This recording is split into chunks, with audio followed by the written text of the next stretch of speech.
The year was 1540, and beneath the golden arches of Hampton Court, something was rotting, and it wasn't the Queen.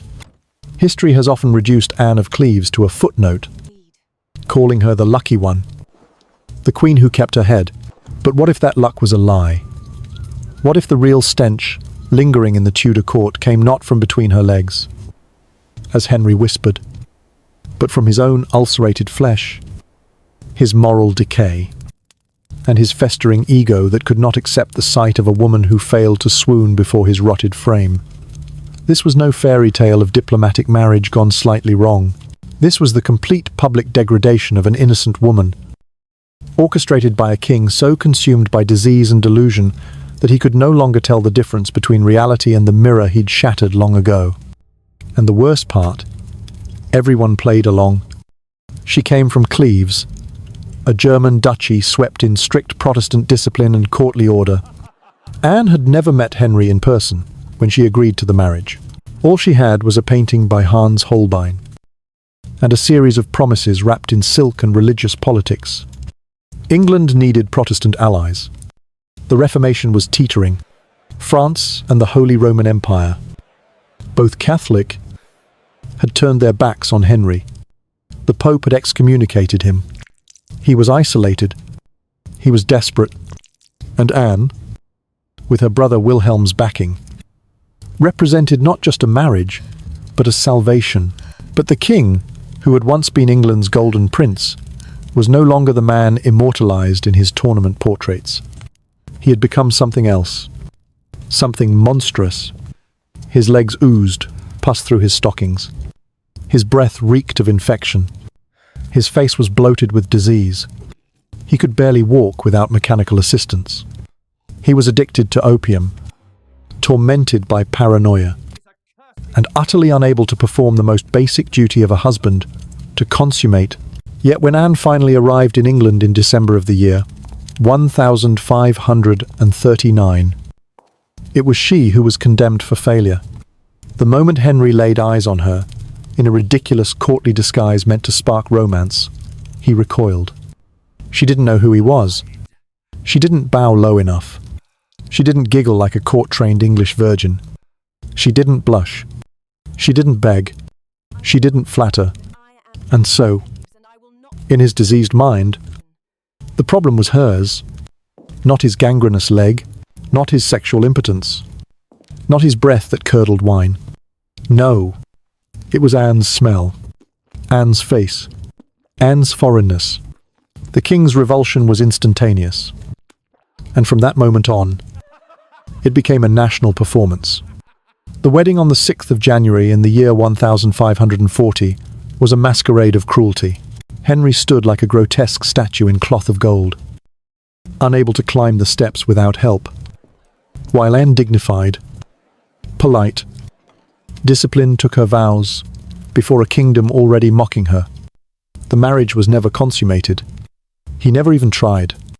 But behind palace doors, Henry spun a different story.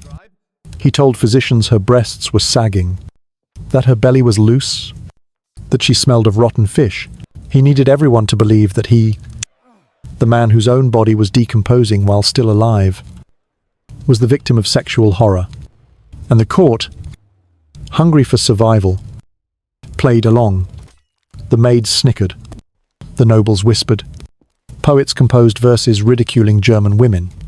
Satirists painted her as a horse-faced burden. The physicians examined her like cattle. Even her perfumes were turned into jokes. And through it all, Ernesto Sealant, the cruelty wasn't casual. It was calculated. Henry's courtiers understood that the king needed to be reassured he was still desirable. They understood that Anne's failure wasn't political. It was personal. She had failed to arouse a man whose genitals were likely in the final stages of necrosis. But they could not say that, so they stabbed her instead with every backhanded smile, every observation about her accent, every snide comment about her dresses. She was dissected in court, in public, in secret. They sent physicians to examine her body under the pretense of annulment. But their true purpose was to validate the king's fantasy. And when Anne agreed to the annulment, when she consented to say that the marriage had never been real, they praised her for her humility while writing down, forever, that she was not good enough to be queen. And yet, behind the veil of scandal, Anne was watching, calculating, surviving. She had seen what happened to queens who fought back. Catherine of Aragon died alone.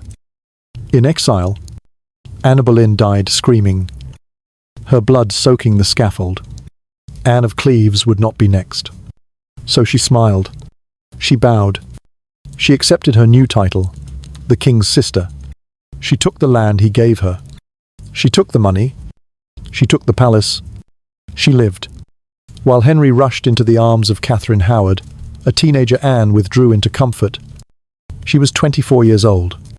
Rich, safe, childless, free, she began to build something extraordinary from the wreckage. Her estates grew. Her investments multiplied. Her court became a haven for Protestant scholars, German merchants, and women with nowhere else to go. While Henry grew more monstrous, more isolated, more grotesque in body and mind, Anne became something almost mythical, a survivor not through defiance, but through patience. When Thomas Cromwell, the man who arranged the marriage, was beheaded on the very day Anne's annulment became official, no one missed the irony. He was punished for bringing Anne, and she was rewarded for leaving quietly. Henry's court had become a theatre of blood, and the only way to escape it was to step off stage. Anne understood that she vanished from power, but never from history. And in the end, while Henry lay bloated in his coffin, his body so decomposed that his lead sarcophagus exploded from the gases inside Anne of Cleves, was still alive, still respected, still wealthy. She would live for another full decade, die peacefully in the year 1557, and be buried with honour at Westminster Abbey. The smell of death had never come from her. It came from the king. This was not the story of a lucky wife. This was the story of a woman who saw the monster beneath the crown and refused to fight it head-on. She outlasted him, outsmarted him, and when the court finally quieted, when the blood stopped running, it was Anne who stood whole, and watching. The king who waited for Anne of Cleves was no longer the golden god of tournament fields, no longer the laughing, strapping, wide-shouldered youth who had once made European courts tremble with both envy and awe. That man had vanished long before Anne ever laid eyes on England. In his place was something else, something slow-moving, rage-ridden, covered in silk and velvet, but underneath, bursting. By the year 1539, Henry Tudor had become a walking ruin. His once muscled legs had thickened with pus-filled ulcers that wept through cloth. His breath soured with decay. His moods turned violent under the haze of opium and infection. He still called himself king, still dressed in robes lined with gold thread and dripping with jewels. But his body had become an affront to his memories. And his mind, well, that was rotting too. And it was from this failing body that a single, desperate thought emerged: he must marry again. Not for love, not even for lust, but for power. England, Protestant and broken from Rome, needed allies, needed legitimacy. Henry needed a wife who could bring him political protection, not just pleasure, and so he turned his gaze eastward, toward the German duchies, toward a Protestant princess, with a strong family name and a face he had not yet seen. Her name was Anne, Anne of Cleves, and all he had was a portrait. It is strange, isn't it, how sometimes history tilts because of a brush stroke. Hans Holbein, the most skilled painter in all of Europe, was summoned to paint Anne's likeness.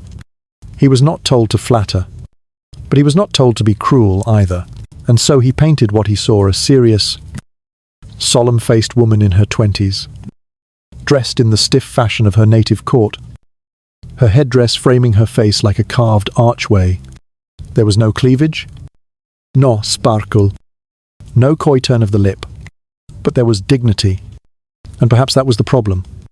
For when Henry saw that portrait, his decaying heart beat a little faster. He imagined softness, sweetness, gratitude. He imagined a woman who would look upon his bloated body and smile. He became obsessed. He held the portrait for long hours, lost in fantasy. Courtier, ever eager to fan the flames of delusion, whispered flattery into his ears, telling him of German innocence, of pale skin and clean virtue. They made Anne into a dream, and Henry, so hungry to believe he still had the power to dazzle, believed every word. Across the sea, in the Duchy of Cleves, Anne prepared herself to become queen. She studied English phrases, tried to mimic English dances, practiced her curtsies and table manners. She was not romantic. She was not naive. She understood this marriage was a political act, that her body and her behavior would help shape the future of Protestant Europe. She packed carefully. Her dresses were heavy with embroidery.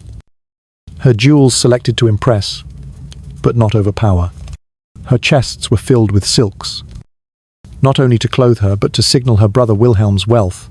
She brought music with her, songs from the Rhineland to soften the English court. She did not know yet that she would not be allowed to sing. Her arrival in England in the final days of December, in the year 1539, was met with ceremony but not warmth. A storm had passed through the Channel, and the skies were grey with cold. The castles were draughty, the language unfamiliar, and yet Anne did not complain. She moved slowly, cautiously, always aware that every glance, every word she spoke in her German accent, was being judged. She had no idea the man she was to marry had already decided she was a failure. Henry could not wait for ceremony. He insisted on seeing her immediately, but not as himself.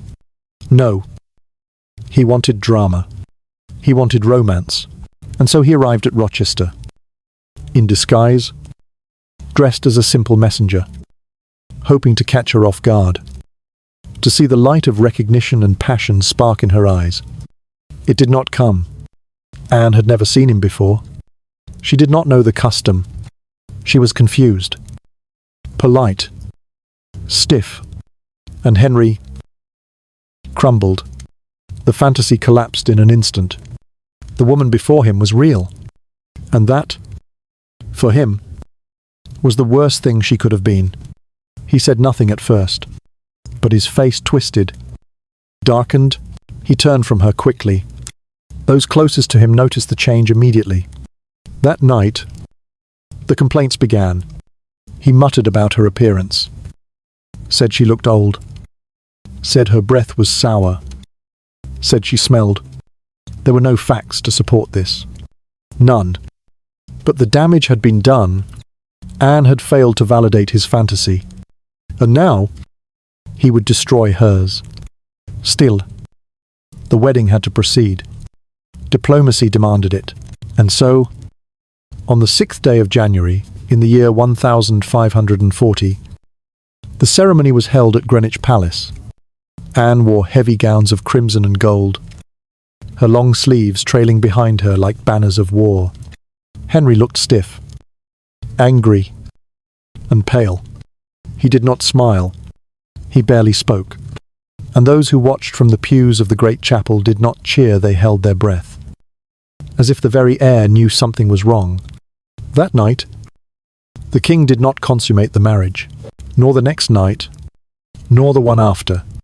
Instead, he began to speak openly about his disappointment. He told his closest courtiers that Anne was not what he had expected, that she had sagging breasts, that her skin was rough, that her body was unappetizing. He did not say that he had barely touched her, that he could not, that his body, broken by disease, no longer responded as it once had. No. He blamed her. Because it was easier, because it made him feel less monstrous. Anne did not know the extent of the damage. Not yet. She believed the coldness would pass, that marriage required time. She continued to smile at court, to greet ambassadors with practiced charm, to sit beside Henry in public without complaint. But the whispers were growing. Already, the court had begun to turn on her. Already, women had started to mock her accent behind closed doors. And already, a new face had entered the king's private dreams. A young girl named Catherine Howard, barely more than a child, who would soon become the blade that sliced through Anne's last hope of being loved. But all of that lay ahead. For now, Anne stood in her borrowed palace, unaware that the portrait which had brought her across the sea had become a weapon used against her by a man who could not bear to see his own reflection in her calm, unblinking eyes. The bells of Greenwich rang on the morning of the 6th day of January, in the year 1540. But no one in the palace mistook them for a joyful sound. The corridors were filled with silk and satin, with trembling servants and stiff-backed nobles. But the air itself was taut with a silence that could not be brushed away. Anne of Cleves sat motionless as her maids dressed her, as her hair was braided and adorned, as the weight of golden embroidery settled across her shoulders like a yoke. She said nothing, but she felt everything, each movement, a reminder that she was walking into something far colder than a political alliance. She was walking into the chill of rejection that had already begun to creep under every curtain of the English court. Henry, too, dressed for the occasion, but not with joy. His hands trembled as he fastened his ornate collar, his face slick with sweat. Not from passion, but from infection. His ulcerated leg was wrapped in fresh bandages, oozing quietly beneath layers of velvet. He looked at himself in the mirror and saw not a husband, not a king, but a withering monument to power, losing its grip. He had already made his judgment. She was not what he wanted. And yet, duty demanded a performance. The ceremony was a theatre of discomfort. Westminster's ancient stones, accustomed to echoing triumph, bore silent witness to a farce. Anne, trained in the rituals of German formality, moved with quiet grace. She stood where she was told. She repeated her vows in a language she had studied for months. She lifted her eyes to the man beside her, seeking perhaps not affection, but at least acceptance. It did not come. Henry's expression, behind the polished smile, remained sour. His jaw clenched. His eyes darted. The crowd watched closely, not for love, but for signs of fracture, and they were everywhere in the slight flinch when he took her hand, in the stiffness of his posture as they were pronounced man and wife. This was not a wedding. It was a signal. When the feast began, Anne sat beside her new husband, her face framed by a glittering hood, her hands folded gently in her lap. Music played, meat was carved, goblets were raised, but the whispers had already begun. Servants exchanged glances behind tapestries. Nobles lowered their voices to mutter about the new queen's foreign air, about her odd perfume, about the king's silence. Some said she had not smiled enough. Others said she had smiled too much. One lady claimed Anne had mispronounced a prayer. Another swore she had refused to drink from the same cup as Henry. None of it was true. But truth had little power in that court. The mood had been set, and the chorus of derision began to hum in perfect harmony. That night, in the royal bedchamber, the real tragedy began. Anne, still hopeful, still composed, entered the room in her nightdress, her heart beating not with desire, but with duty. She had heard nothing of the king's complaints. She had no idea he had told his courtiers he was repulsed. She had no warning. Henry approached her with a face already drawn in revulsion. His movements were mechanical. His breath smelled of rotten wine, his limbs stiff with pain. He lay beside her, but did not touch her. He turned away and closed his eyes. She did not cry. She simply waited. In the days that followed, Henry began to speak of it, first to his physicians, in cautious tones, then to his advisers. With growing contempt, he could not do it. He said, she was too ugly. She was too cold. He could not bring himself to consummate the marriage, and because he could not, it must have been her fault. He said she smelled, that her breasts were slack, that her skin was uninviting. He said he had been deceived, that Holbein's portrait had lied, that his manhood recoiled from her very presence. The physicians nodded, the advisers bowed, and soon these lies became gospel. Anne, still unaware of the storm gathering around her, carried herself with the calm of a woman trained to endure. She attended court functions, offered alms to the poor, sent letters home filled with cautious optimism. She spoke politely with the king. She tried, and yet every kindness she offered was twisted. If she smiled too gently, she was cold. If she laughed too brightly, she was a fool. Her German manners were labelled stiff. Her prayers were deemed suspicious. Her very presence was an irritation. The court was now eager to eliminate. Behind the scenes, Henry's counsellors began to whisper of annulment. Legal scholars were summoned. Theologians were consulted. Every moment of the marriage was scrutinized for technical flaws. Did she consent freely? Had the marriage been consummated? Could a union between foreign strangers ever truly be holy? The answers were shaped to match the king's wishes. He would be free. She would be dismissed. But it had to look like justice. And so, the most humiliating part of Anne's short reign began. Royal physicians were ordered to examine her body, to determine whether she was still a virgin, to confirm or deny what Henry claimed had never occurred. These examinations, cold and clinical, were not acts of medicine but of cruelty. They treated her as a specimen, a thing to be assessed, recorded, and judged. No English queen before her had been subjected to such indignity, and yet she bore it in silence. The verdicts came swiftly. She was intact. The marriage, it was claimed, had never truly happened. Henry, in turn, was declared the injured party, among deceived, tricked, defiled by foreign flesh. The court murmured in agreement. Pamphlets spread the story of the queen who repulsed her husband.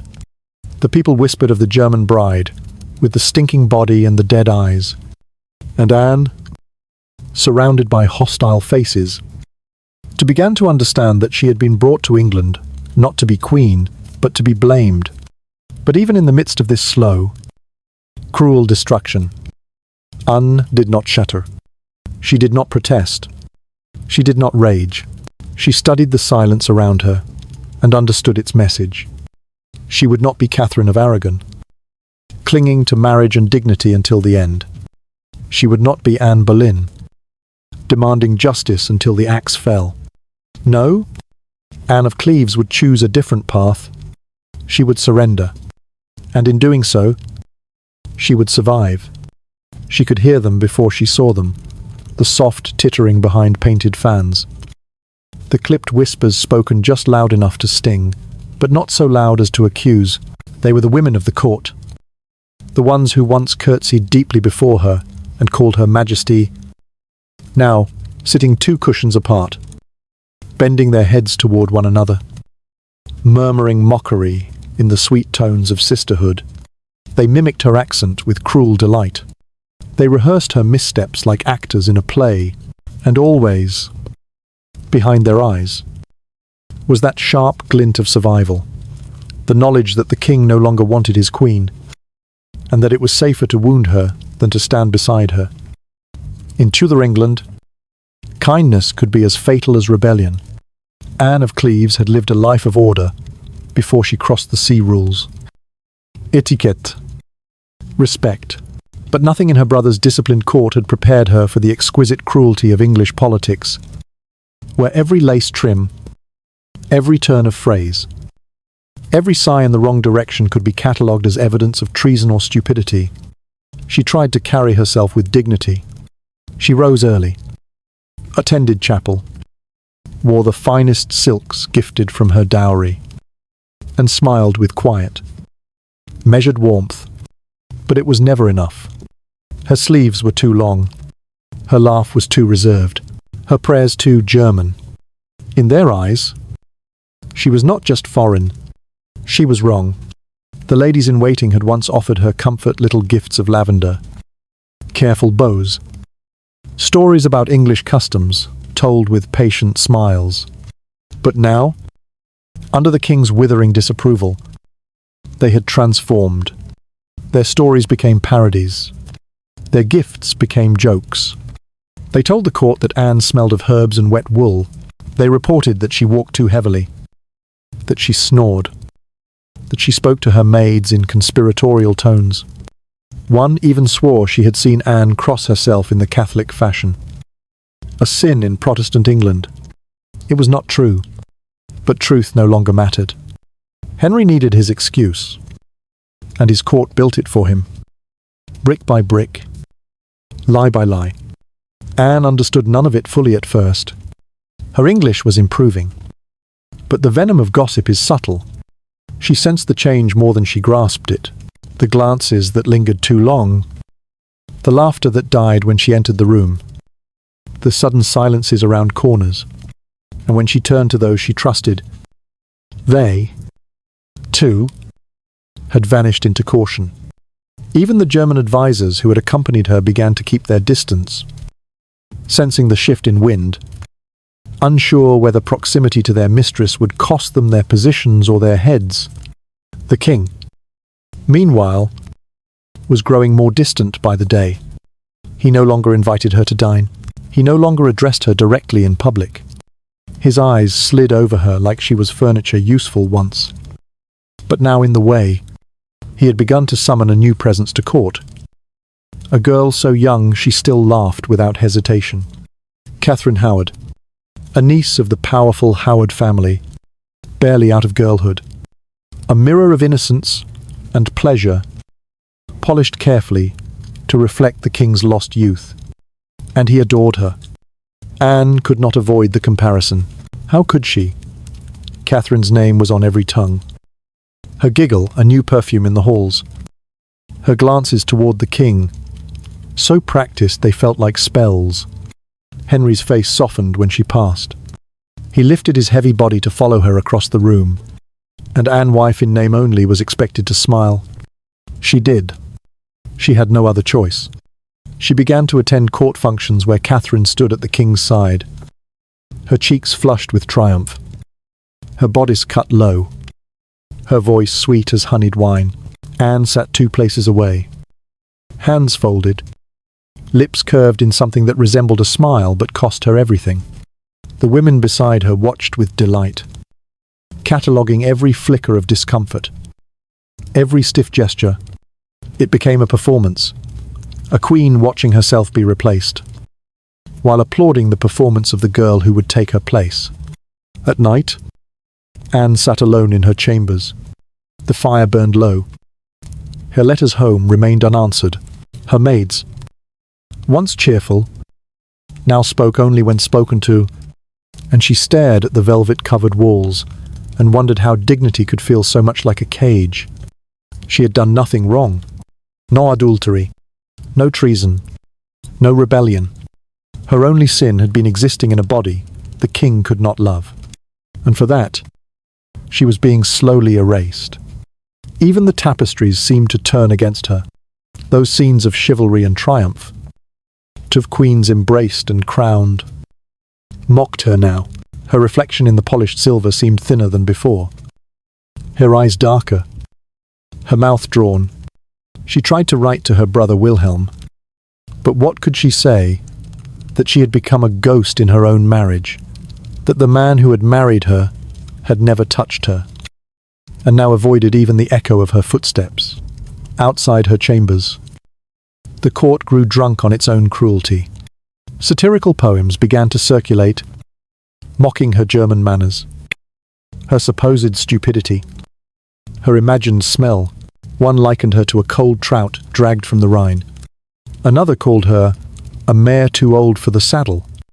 These were not private jokes. They were public amusements, ways for noblemen to rise in favour, for ladies to curry royal grace, for diplomats to signal allegiance to the king's desires.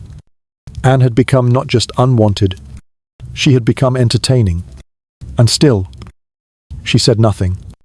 That was her triumph, her silence, her survival. Anne of Cleves was no fool. She had seen what happened to queens who fought. Catherine of Aragon had died broken in a distant castle. Anne Boleyn had lost her head on the scaffold at Tower Green.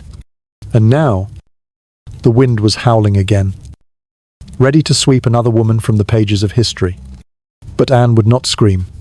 She would not fight. She would bow. And when the axe came for someone, it would pass over her. For now, she watched. She listened. And she waited. Because Anne of Cleves understood what none of them did yet. The king was not long for this world. And she had already survived worse. There are few cruelties sharper than being made to attend the celebration of your own erasure. And yet, Anne did it day after day, night after night, with her head held high, and her hands folded like folded wings. She stood in gilded chambers, while the court laughed at jokes that left her out. To listen to music, written for dances, she would never be asked to join, and watched a young girl bloom beside the king, like spring beside a dying oak. Catherine Howard had arrived not just as a rival, but as a symbol of everything Anne was not, everything Henry still hoped he could possess, and everything the court was eager to worship. She was soft, she was English, and she was entirely unthreatening in her ignorance, which made her, in Henry's eyes, utterly perfect. Anne had not been blind to Catherine's rise. From the first moments she glimpsed her at court-wide eyes, flushed cheeks, the way she leaned forward when the king spoke as though nothing else in the world mattered. Anne had understood. She had seen the same thing in paintings, in operas, in the myths of queens and girls passed down in her childhood. It was not new, but knowing the script does not soften its cruelty when you are asked to play the role of the discarded. The worst of it was not the king's neglect. It was the public rehearsal of joy, engineered, rehearsed, and performed so often it began to feel real. Catherine was placed beside the king at every banquet. Her laughter was encouraged. Her mistakes were forgiven. Her youth was framed as charm rather than ignorance.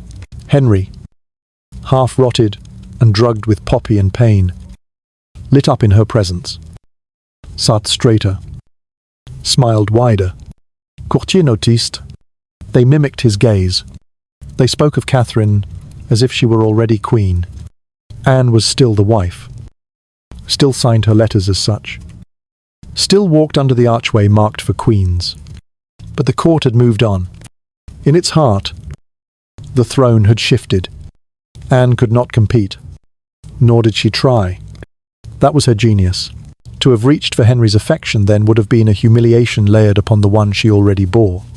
Instead, she retreated into something cold and composed. She began to spend more time in the gardens, in the library, in her private chapel. She answered every summons from the king with grace. She smiled in every room. She bowed at every banquet. But she became less visible, an outline more than a presence, a memory walking among the living. It was during this time that the first quiet questions about annulment began to take on the shape of inevitability. Henry had begun to confide in his council that his marriage was a mistake, that his manhood had not stirred, that the union was unconsummated. Anne's silence was twisted into agreement. Her politeness became passivity. The fact that she did not protest became the strongest evidence that she knew she was unworthy.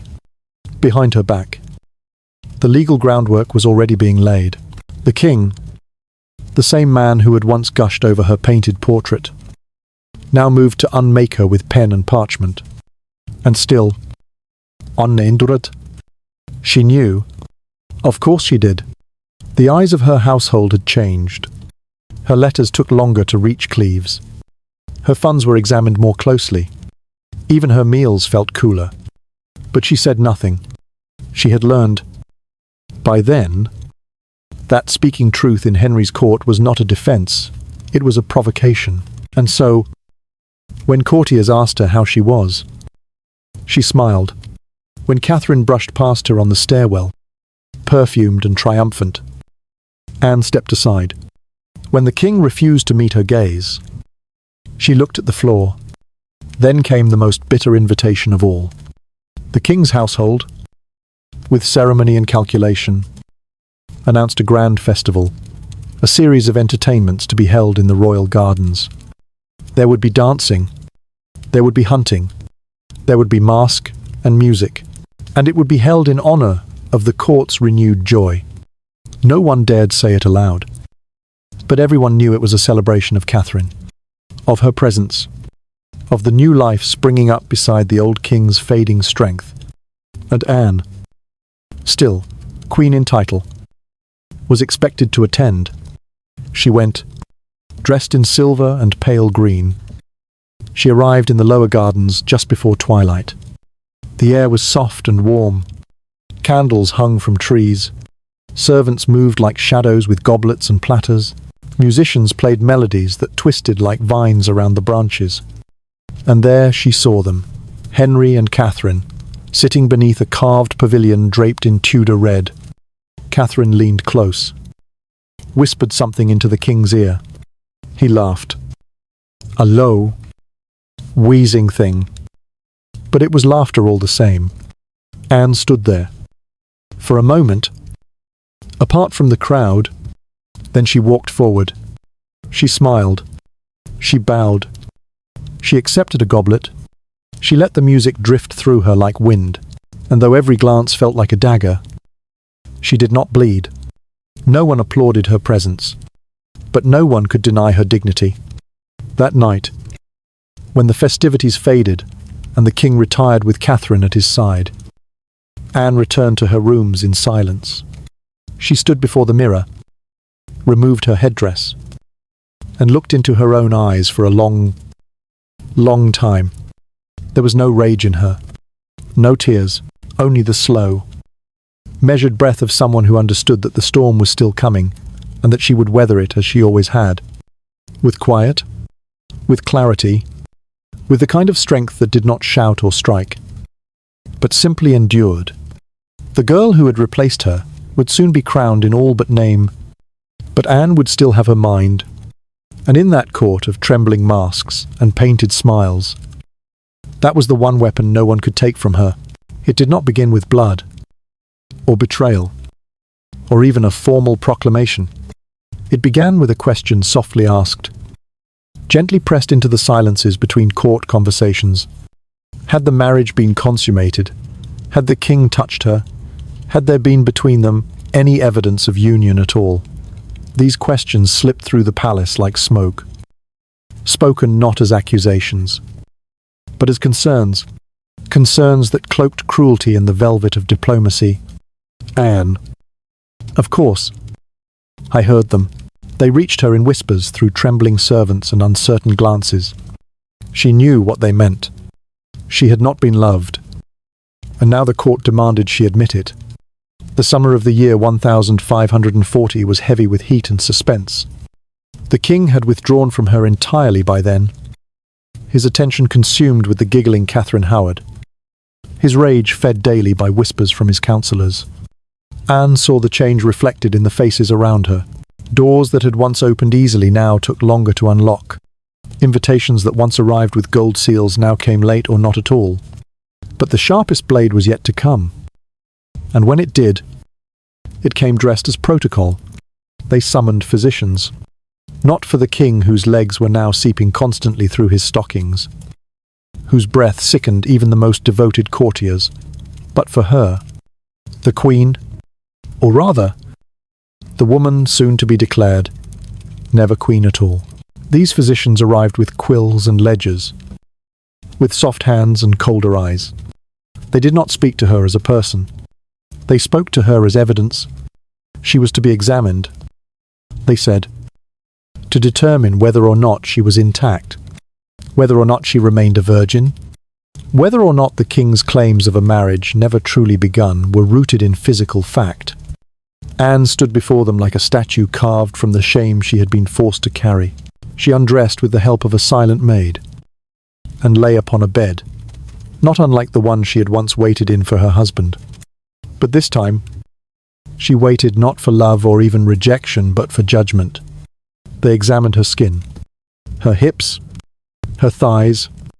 They whispered to one another as they worked, their faces composed like men studying livestock. Anne said nothing. She stared at the ceiling, counting the wooden beams. She thought of her mother, of her childhood in Cleves, of the portrait that had lied not about her, but about the world she had stepped into. When it was over, she dressed without a word, and the physicians bowed and left, and somewhere a document was written that declared her untouched, unclaimed, unloved. That paper would become the cornerstone of her annulment. But even that was not enough. The council came next. Clergy, lawyers, theologians, men who had praised her when she arrived. Now tasked with dismantling her existence in Henry's story, they summoned her for interviews carefully. Worded conversations disguised as polite inquiries. Did she consent to the marriage? Had the king shown affection? Was there any hope of reconciliation? Anne answered carefully. With grace. She did not accuse. She did not beg. She did not weep. And yet, every word she spoke was twisted. When she admitted that the king had not consummated the union, it was taken as confirmation that she was unworthy. When she refused to speak ill of him, it was interpreted as passive guilt. When she accepted the possibility of annulment without protest, they praised her wisdom, then used her compliance as proof that the marriage had never truly existed in her heart. It was a trap so carefully built, she could almost admire the design. And in the center of it all, behind every whisper, every signature, every smile that masked a blade, stood Henry. The king did not face her. He sent envoy, letters, decrees. He stayed wrapped in silks, surrounded by courtiers and cushions, all while quietly unmaking the woman he had once called wife. To the public, he remained the wronged man, the husband who had been misled by a portrait, betrayed by nature, denied the fire he deserved. Anne was cast as the cold ember, the mistake, the polite foreign girl who simply could not warm a king's bed. And yet beneath all of it, Anne saw her opening. She had seen the heads fall. Catherine of Aragon, Anne Boleyn, women who had refused, women who had defied. She would not make the same mistake. Anne understood now that there was a price to survival. And that price was silence. It was submission, but it was also strategy. So when the terms were brought to her, when Henry's advisers offered her lands, titles, liches, and a place at court as the king's sister, she accepted. Not with tears, not with bitterness. With calculation, she signed the papers. She agreed to the lie. She swore that the marriage had never been real, that she remained untouched, that she was grateful for the king's kindness. And in doing so, she stepped out from under the guillotine of Tudor justice. She gave the court its story. She gave Henry his excuse. And she gave herself a future. The days that followed were strange. Her rooms were stripped of royal insignia, her maids replaced. Her title changed, and yet, as she walked through the halls of the palace for the last time, as queen, Anne of Cleves felt something strange bloom in her chest. Relief. She would not die in exile like Catherine. She would not bleed on the scaffold like Anne Boleyn. She would live, and in the gardens of Richmond Palace, under soft Gias, she would begin to build a life no Tudor blade could reach. They called her the king's sister now. Not queen, not consort, not even widow. A title made of silk and shadow polite enough to mask the shame of rejection. gracious enough to appease foreign allies, hollow enough to erase the truth. But Anne of Cleves understood the value of names. A queen could be toppled. A sister could endure. She left court under clouds, too soft to call a storm, but heavy all the same. Her departure was not marked by celebration, nor protest, nor grief. It was quiet, careful, efficient, and yet behind every measured step, there was power, moving real power, the kind no coronation could grant. For Anne had done what none before her had managed. She had walked away from Henry Tudor, with her head still on her shoulders, her fortune intact, and her freedom. Yes, her freedom, for the first time in her adult life, finally within reach. Richmond Palace was meant to be her consolation prize, a golden cage far enough from the heart of court to keep her out of the king's line of sight, but close enough to summon her when spectacle was required. Yet as she passed through its gates, Anne saw not a prison, but a beginning. The halls were quieter, the mirrors less cruel. The windows opened wide to let in the Thames breeze. Here, for the first time in months, perhaps even years, she could breathe. The estates granted to her were generous. Henry's fear of German retaliation had bought her more land than love ever would have.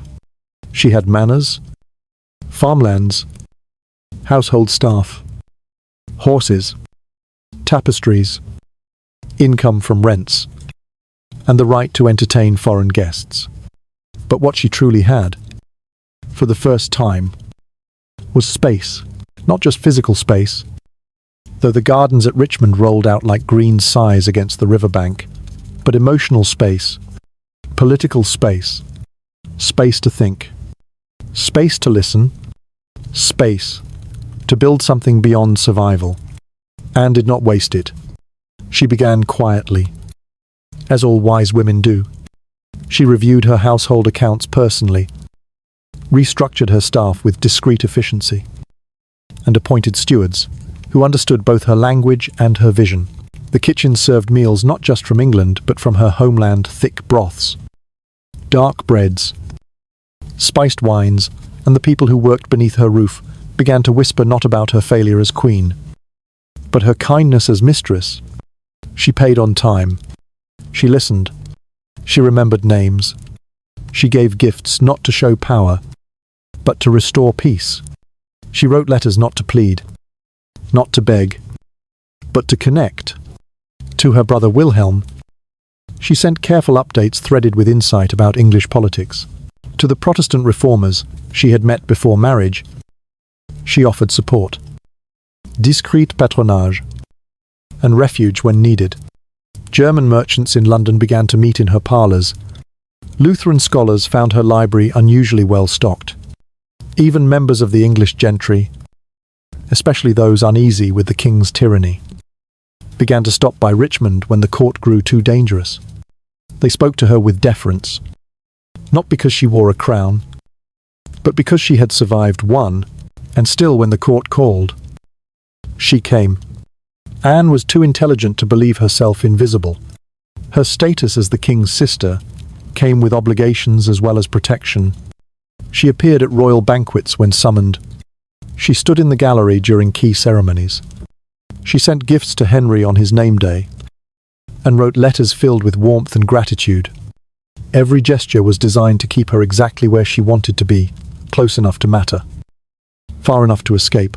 Sometimes, Henry would speak to her, briefly, with a sort of strained courtesy that bordered on discomfort. He never apologized, but he never forgot.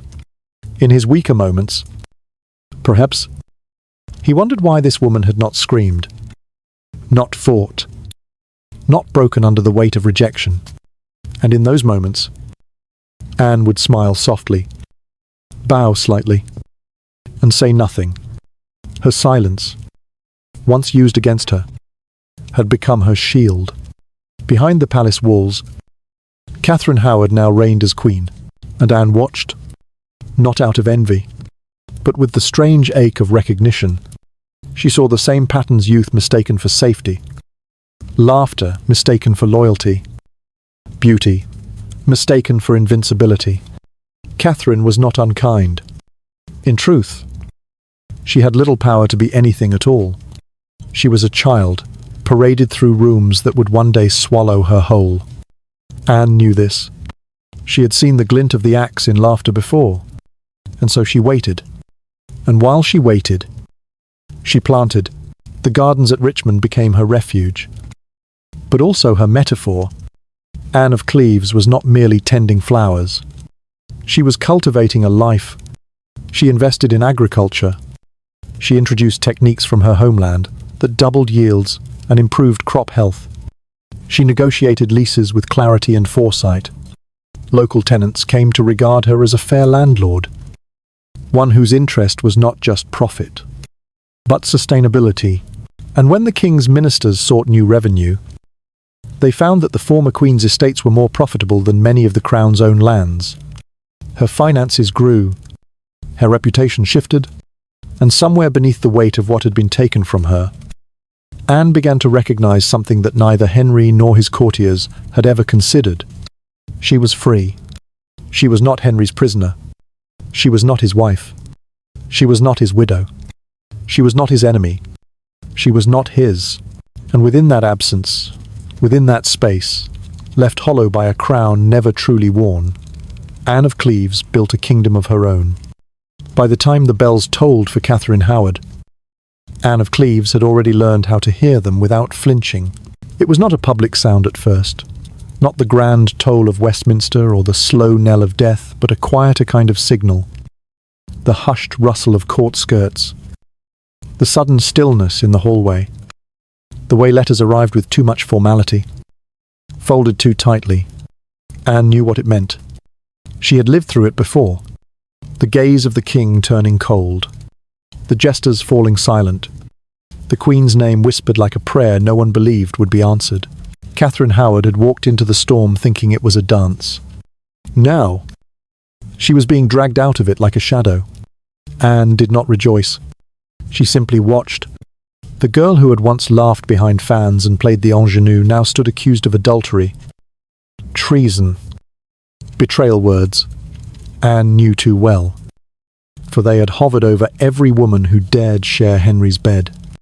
But where Anne had been cast aside quietly, Catherine's fall was thunderous.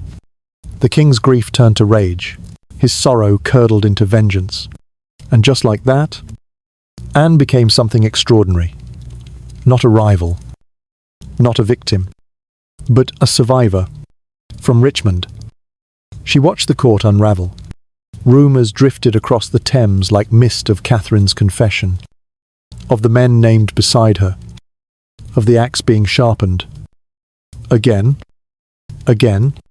It was the winter of the year, 1541. Snow dusted the palace rooftops, and Anne sat by her hearth. Her fingers curled around a goblet of warm wine, and whispered no curses, no judgments. She simply whispered, thanks. She had been spared, not by the king's mercy, but by her own wisdom. Henry, meanwhile, was rotting, not in metaphor, not in poetry, in body. His leg wounds, untreated and reeking, now required regular draining. The doctors applied poultices made of herbs and crushed bone, burned onions, and oil of rose. They prayed for miracles. They failed. The pain made him crueler. The opium made him unstable. He was no longer the man of Anne's portrait, the athletic golden boy who once danced for queens. He was a mass of flesh and fury, dragged by pulleys, weeping through cloth, calling out in the night to wives he had killed or cast aside. And Anne, she was thriving. The estates Henry had granted her, once meant to be the gilded chains of her exile, had become the engine of her independence. She now owned vast tracts of farmland across southern England. She hired stewards who understood both yield and diplomacy, merchants who spoke German and English, tutors for her household staff. She oversaw the planting of orchards and the importation of livestock breeds from the Rhineland. Her estate records show not just competence, but innovation. She gave jobs. She gave food. She gave quietly. And England noticed. The people who had once giggled at her accent now greeted her on the roads with deep curtsies and hats removed. The German mare, they said, had become something like a lioness, gentle but watching.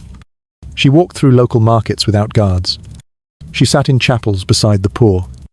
She funded schools. Her name became a kind of protection if Anne endorsed a cause. It was no longer safe to mock it. And yet, she never returned to power. That, too, was part of her genius. Anne knew that proximity to the throne was fire, and she had no desire to burn again. When Henry's sixth marriage was announced, this time to the twice-widowed Catherine Parr, Anne sent a gift and a note written in precise, graceful English. She attended the wedding banquet. She smiled. She complimented the bride's wit. But she kept her seat 2 paces behind the dais, just far enough to be safe. Henry, now bloated beyond recognition, barely acknowledged her. But the courtiers did. By then, Anne had become something else entirely. A figure of quiet authority. A woman who had seen the worst and remained whole. Foreign ambassadors sought her advice. Protestant thinkers visited her library. Even Catholic nobles, wary of the Queen's Lutheran leanings, respected Anne's neutrality. She played no factions. She made no enemies. She wrote no manifestos, but in her parlour at Richmond, over chessboards and candied fruit, the ideas that would one day shape English faith and politics began to grow. She never remarried. That choice, too, was radical. Most women in her position would have sought another alliance, but Anne understood what it meant to belong to herself. No man could offer her more than what she had already built, and no king, no matter how sweet his words. You could promise her a freedom purer than the one she had carved with her silence. By the end of the decade, as Henry's eyes grew milky and his steps grew fewer, Anne was not only surviving, she was transforming. Her wardrobe changed, no longer mimicking English queens, but blending Germanic structure with English softness. Her court became a cultural salon. She hosted musicians, philosophers, translators. She corresponded with scholars from Wittenberg to Zurich. She funded the translation of reformist texts, not loudly, not to provoke, but because it mattered. She had become, at last, the queen her marriage had never let her be. Only now. She wore no crown. And yet, as the court stared into the deepening shadows of Henry's decay, they began to realize, perhaps too late, that Anne of Cleves had been the most regal among them all. When the winter of the year 1547 settled across England, it came not only with frost, but with silence thick and long and breathless. The court grew still. The courtiers spoke softer. The smoke from the royal chambers darkened. And one morning, when the river lay frozen under grey skies, and no birds sang at the palace windows, it was whispered that the king was dead. Henry Tudor, the man who had called himself defender of the faith, the man who had torn apart a church, a kingdom, and 6 marriages, was gone. And he did not go gently. His final months had been a grotesque undoing. The wounds on his legs had tunneled into the bone, oozing and reeking until even his most loyal attendants gagged behind gloved hands.